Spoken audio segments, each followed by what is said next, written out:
Ladies and gentlemen, welcome to the Nutrition Hero Podcast. Igniting both the art and the science of functional medicine. Here's your host, Dr. Brad Watts. What's up, ladies and gentlemen? Welcome to the Nutrition Hero Podcast. I'm Dr. Brad Watts with you once again in the podcast lab. Glad to be here today. Today we're going to be talking about fasting, all things fasting, everybody's favorite topic, right? And what we're going to do is describe some of the findings in the literature. It's not what you think, and where that might be headed for future context. So we'll get into that. But first, I want to thank you to all of our subscribers. Thank you for following us on YouTube and iTunes and Stitcher, however you get your media. Thank you for that. Thank you for the reviews. Thank you for the 5 stars, the thumbs up, and the subscribes. We are super appreciative. Super happy to be able to bring this model and this idea of natural health care to people that wouldn't get it otherwise. And so thank you for being a part of that. If ever you have a question or you want to hear about something specific, all you got to do is email me, b@drbradwatts.com, and certainly we'll dig in on that. All right. So fasting. Fasting is an interesting topic to me. It's something that I've toyed around with. I've played with it myself, and I've seen patients do well with it. I've seen some patients fall apart fasting. And I always had a question as to why. And currently, there's not an extensive amount of literature available from a clinical perspective that describes the long-term effects of fasting. Not fasting for long-term, but the long-term effects. And there's not a lot of literature that is organized into types of fasting. So just as an example, you'll read about TRE. Time-restricted eating is something that I typically do myself, which is, for example, you do like a 16-8. You fast for 16 hours during the day, and then you eat for the other 8 hours of the day. And you're not eating the whole time during those 8 hours. You're just putting meals that you might have into that 8-hour window. TRE, time-restricted eating. So that's the first style that we can talk about today. The second style is whole day fasting. So you just do a 24-hour period. And oftentimes these 24-hour periods are once a week. It's like a reset after a weekend.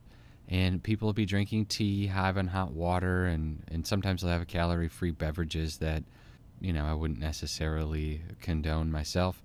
But that's a style with whole day fasting.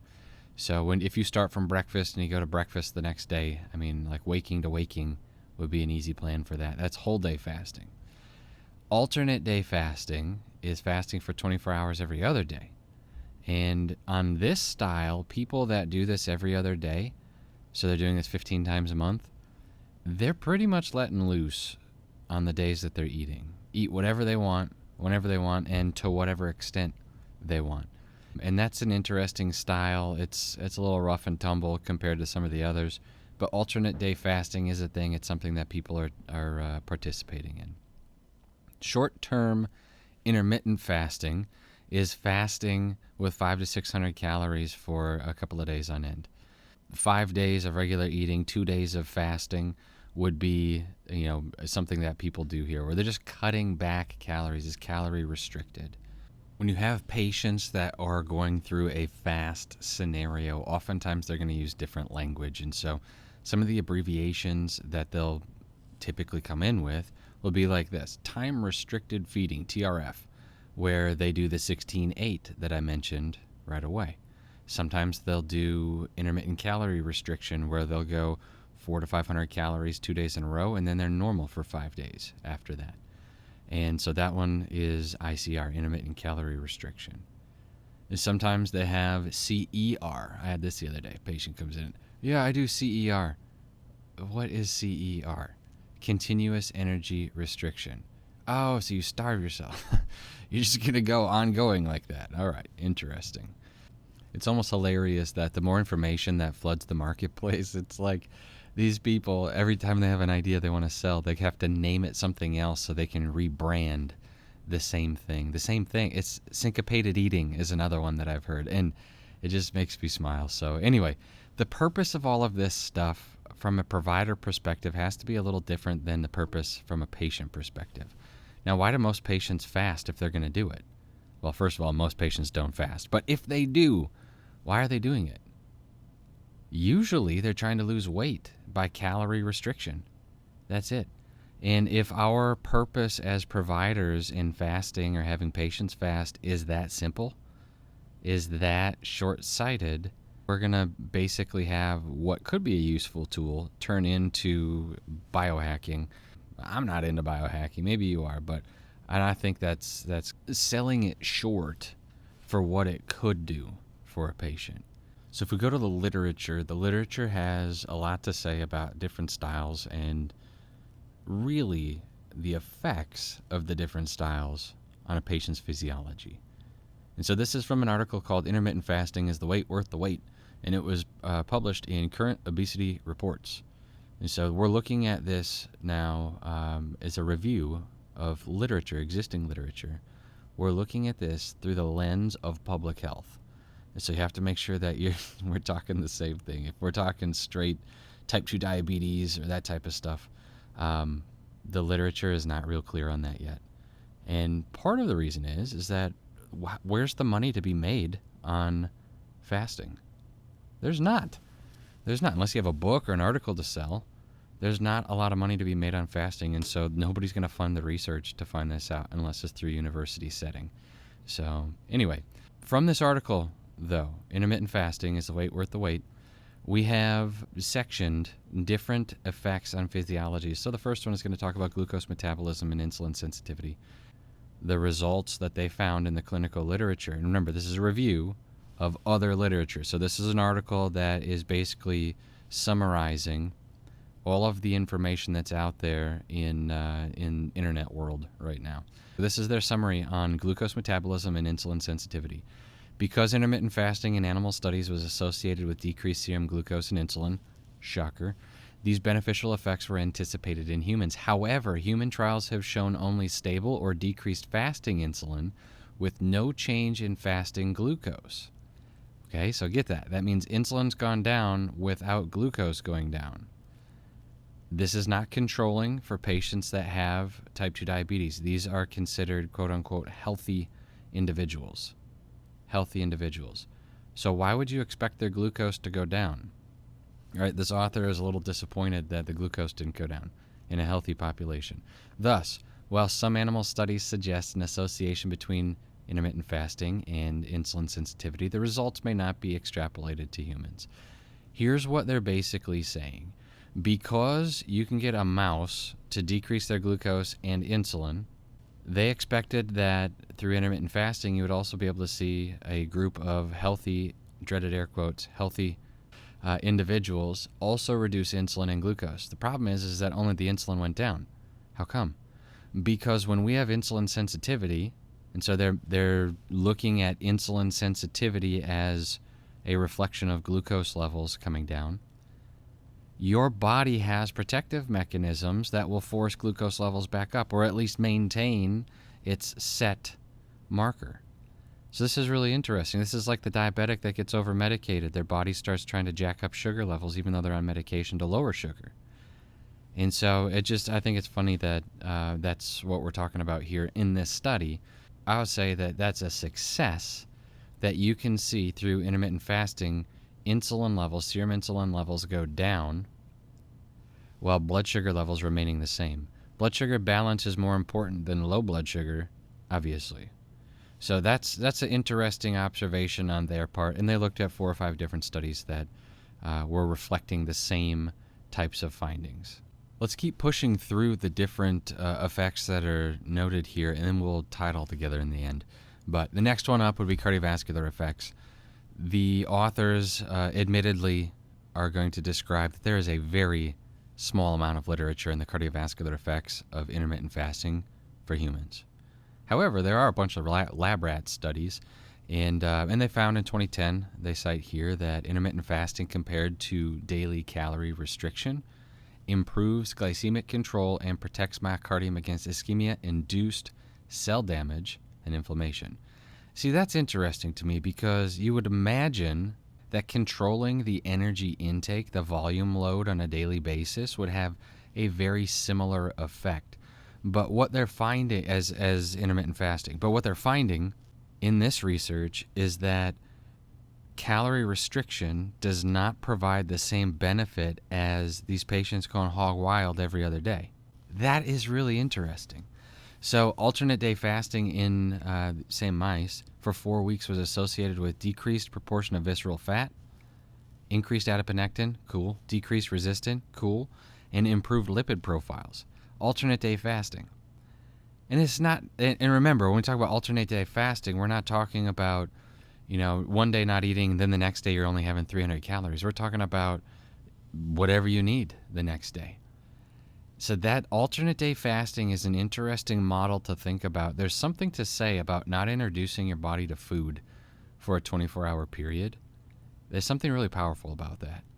And the literature bears that out here. Intermittent fasting also resulted in increased adiponectin prior to and after induced myocardial infarction. So they're saying that intermittent fasting in the presence of myocardial infarction has also been shown to be beneficial. That's really interesting. I don't know where else you're going to hear that in the marketplace. It's not like you have a heart attack and the doctor's like, all right, we're going to go intermittent fasting from here until I see you next in 3 months. They would never do that. And I think one of the reasons why they won't do that is people's perspective of quality of life. Like if you ask somebody, would they rather be comfortable or healthy? What do you think they're going to pick?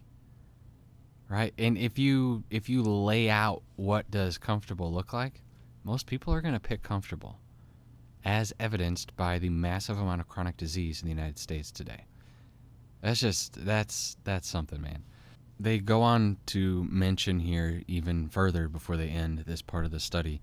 These individuals, when we talked about calorie restriction versus complete fasting, suggested that you could alter the cardiometabolic risk factors independent of weight change. So that means that you can change the trajectory of your cardiovascular health without changing your body weight just by having complete food restriction 24-hour cycles. Tell me that's not cool.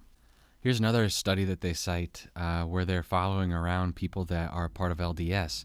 And they took a meta-analysis of 2 observational studies that found that people who routinely fasted were 35% less likely to develop coronary artery disease. 35%, 44% less likely to develop type 2 diabetes compared to those who followed normal eating patterns in a religious setting, right? LDS. So we're not talking about people who also are exposing themselves to copious amount of alcohol. These are people that are already in some level of control over their lifestyle. That's pretty awesome. So routine fasting is associated with lower BMI, they found in the same study. The population had a lower prevalence of smoking, obviously. However, it may confound the association between fasting and clinical outcomes because they didn't have that extra stressor in there. That same study went on to cite that there were very similar effects between intermittent fasting and complete energy restriction, so just the every other day type thing, on leptin, androgens, C-reactive protein, total and LDL cholesterol, triglycerides, blood pressure obviously there, and increases in sex hormone binding globulin and insulin-like growth factor. This is cool. This is really cool. So if you're already somebody that's living a somewhat controlled lifestyle, adding this into the mix, this complete energy restriction, or even if you're going to do an intermittent fasting like a 16-8, that's a really big step in the right direction from a cardiovascular perspective. And again, there's not a lot of studies on this yet, but the ones that we do have are at least encouraging.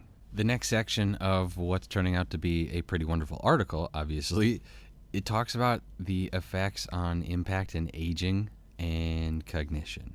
And this is really where it gets real, because if we can have the cardiovascular effects, that's cool.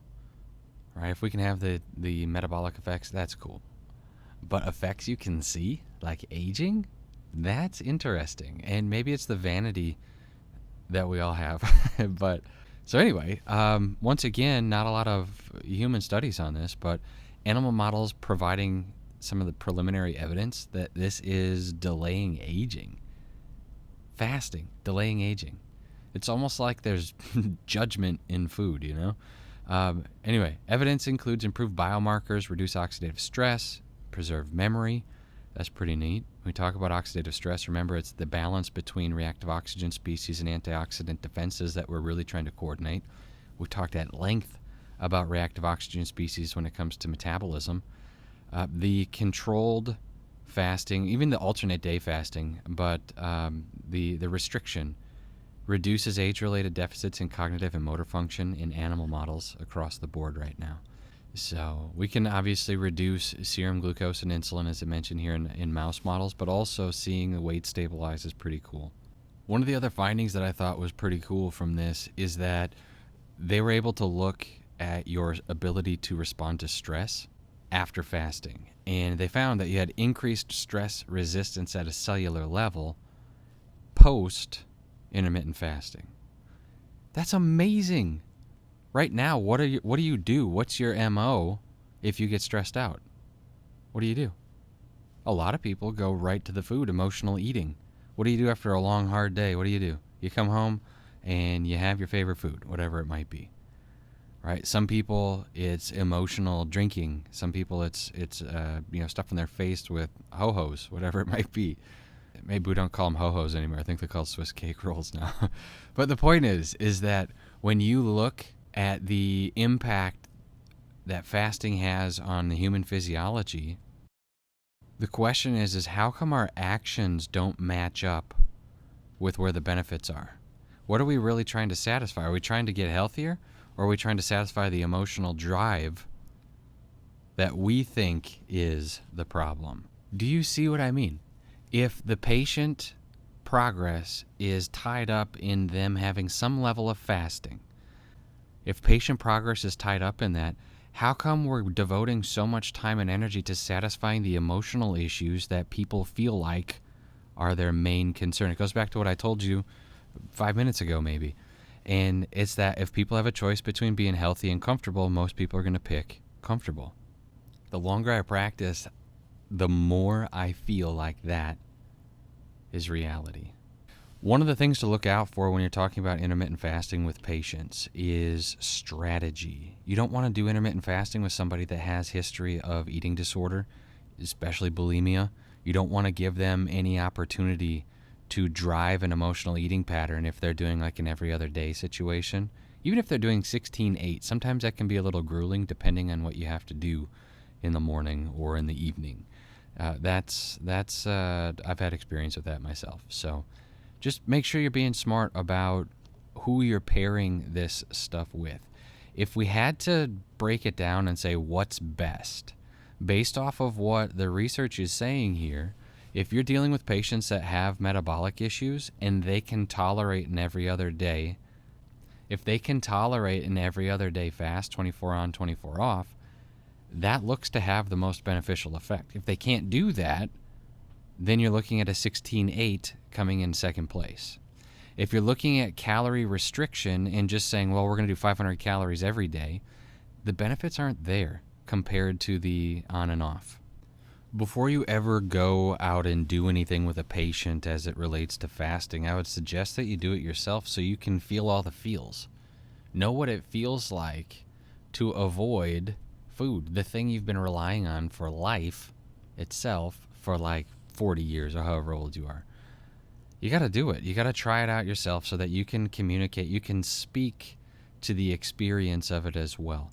Now, there are some other programs out there, Prolon, Prolon. They have a great program, and it's a fasting mimicking diet. Basically what they're doing is they're avoiding valine.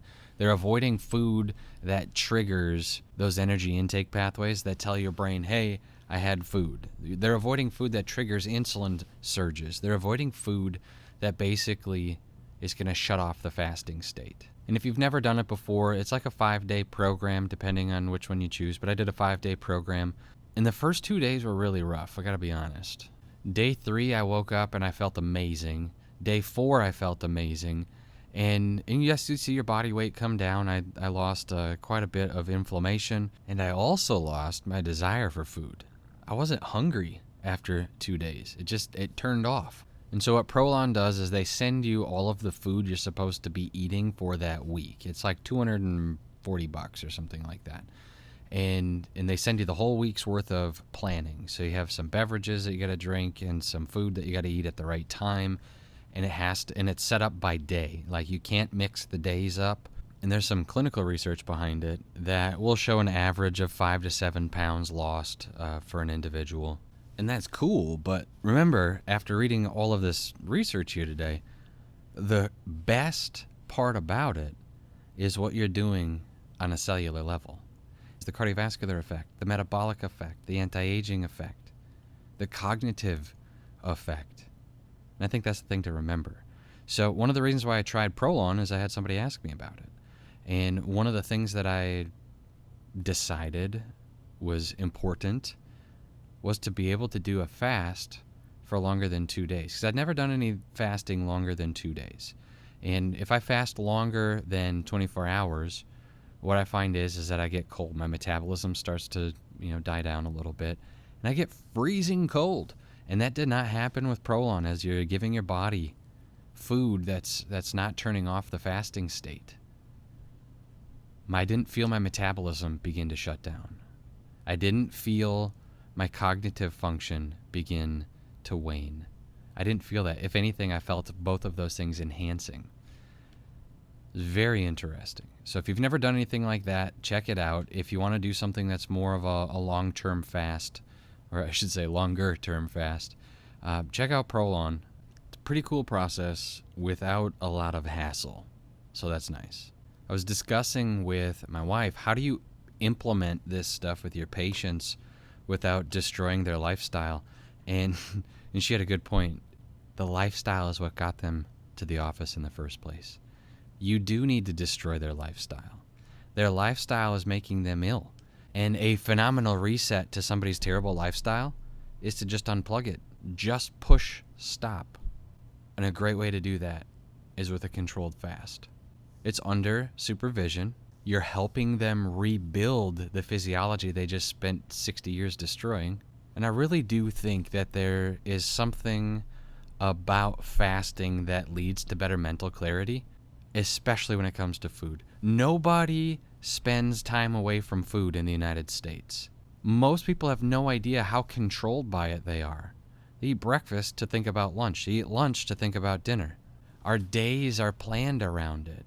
And I don't know about you, but if there's something that's controlling my life and my lifestyle, my thought process, it's got to go. I almost look at it as like a captivity situation where if there's something that's controlling me, I have to overcome it. I have to. And secretly, food and the desire for it is controlling populations at large. And I kind of feel like a crazy person for saying that right now, but unless you've fasted for longer than 24 hours, you haven't broke your body's need for that food. You haven't separated yourself from that program that you're running that says, I'm hungry. What should I eat? Where are we going for dinner? Until you break that, you're not going to really understand what I'm talking about. So here's my encouragement today. My encouragement is this. Do it. Pick a fasting style. Do the 16-8. I think that's the easiest. Do the every other day, as long as you don't have any eating disorder situations. Freak yourself out a little bit about how attached to food you actually are. 10, 12 hours into your first day, you're going to start to feel it. And it's weird to realize that you're being controlled by an emotional response. It is such a weird realization. Anyway, that's all I have for you today on fasting. I will put the link for this article into the show notes below, and we can go from there. Thank you guys for listening, and thank you for tuning in. Get out there, make it happen, see what you find. What's your experience? I'd love to hear about it.